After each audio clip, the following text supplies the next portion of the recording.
നമുക്ക് ചോദിക്കാം. പ്രതീക്ഷ എങ്ങനെയുണ്ട് പ്രചാരണമൊക്കെ എങ്ങനെയുണ്ട്? അവസാനവട്ട പ്രചാരണം എങ്ങനെയുണ്ട്? പ്രചാരണം വളരെ നല്ലതാണ്. ഈ നാട്ടിലെ ജനങ്ങള് ഒരു മാറ്റം ആഗ്രഹിക്കുന്നു. ഈ ശബ്ദത്തിലും കേൾക്കാൻ കഴിയാത്തൊരു പ്രശ്നം എന്തായാലും വലിയ ആവേശത്തോടു കൂടി തന്നെയാണ് പ്രവർത്തകരൊക്കെ ഇവിടെ എത്തിയിട്ടുള്ളത്. ഏത് പാർട്ടിക്ക് വേണ്ടി എന്താണ് ഇവിടുത്തെ പ്രതീക്ഷ? എങ്ങനെയാണ് അത്യാവശ്യം നല്ല രീതിയിൽ പോകുന്നുണ്ട്. ഇത്തവണ UDF പിടിക്കും എന്നുള്ളൊരു വിശ്വാസത്തിൽ പോകുന്നു. UDF പിടിക്കണം.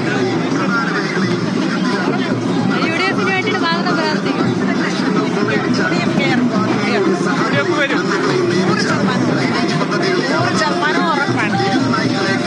UDFന്റെ പ്രവർത്തകരാണ് നമുക്ക് ഒപ്പം ഉള്ളത്. എല്ലാവർക്കും ഇത്തവണ UDF ഭരണം പിടിക്കും, തിരുവനന്തപുരം കോർപ്പറേഷൻ നേടുമെന്ന പ്രതീക്ഷ അവർ മുന്നോട്ട് വയ്ക്കുന്നുണ്ട്. തൊട്ടപ്പുറത്ത് BJPയുടെ പ്രവർത്തകരെ നമുക്ക് കാണാൻ കഴിയും. അവരോട് കൂടി ചോദിക്കാം. എന്താണ് ഇത്തവണ പ്രതീക്ഷ? എന്താണ് ചേട്ടാ ഇത്തവണത്തെ പ്രതീക്ഷ? എന്താണ് പ്രതീക്ഷ? മൊത്തത്തിലാകപ്പാടെ ഒരു പ്രതീക്ഷയാണ്. BJP പിടിക്കുമോ ഇത്തവണ? Corporation BJP പിടിക്കുമോ? ഇപ്രാവശ്യം ഉറപ്പായിട്ട് പിടിക്കും. 100% ഉറപ്പാണ്.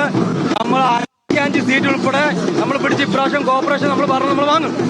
CPMന്റെ ദുർഭരണത്തിൽ ആറ്റുവൽ പൊങ്കാലയുടെ കള്ളത്തരം കാണിച്ചിട്ട് ഇപ്രാവശ്യം നമ്മൾ ഉറപ്പായിട്ടും BJP ഉറപ്പായിട്ട് കയറി വരും. 56 സീറ്റ് നേടി BJP അധികാരത്തിൽ വരുമെന്നാണ് അദ്ദേഹത്തിന്റെ പ്രതീക്ഷ. BJP കണക്കൂട്ടുന്നത് 60 സീറ്റാണ് ഇത്തവണ തിരുവനന്തപുരം കോർപ്പറേഷൻ പിടിക്കുമെന്ന് BJP അവകാശപ്പെടുന്നത്. അതേസമയത്ത് കഴിഞ്ഞ തവണ 34 സീറ്റാണ് BJPക്ക് ഉണ്ടായിരുന്നത്. എന്തായാലും വലിയ ആവേശത്തോടു കൂടി തന്നെ പ്രവർത്തകർ തെരഞ്ഞെടുപ്പ് പ്രചാരണം തുടങ്ങിക്കഴിഞ്ഞിട്ടുണ്ട്. തൊട്ടപ്പുറത്താണ് CPIMന്റെ പ്രചാരണ പരിപാടികൾ നടക്കുന്നത്. നമ്മുടെ മൈക്ക് റേഞ്ച് ഇഷ്യൂ ആയതുകൊണ്ടാണ് അങ്ങോട്ട് പോകാൻ കഴിയാത്തത്. ഇല്ലെങ്കിൽ നമുക്ക് അവരുടെ ബൈറ്റ് കൂടി നമുക്ക് എടുക്കാൻ കഴിയും. അല്പസമയത്തിനകം തന്നെ എടുക്കാം. എന്നാലും വലിയ ആവേശത്തോടു കൂടി തന്നെ LDFന്റെയും BJPയുടെയും UDFന്റെയും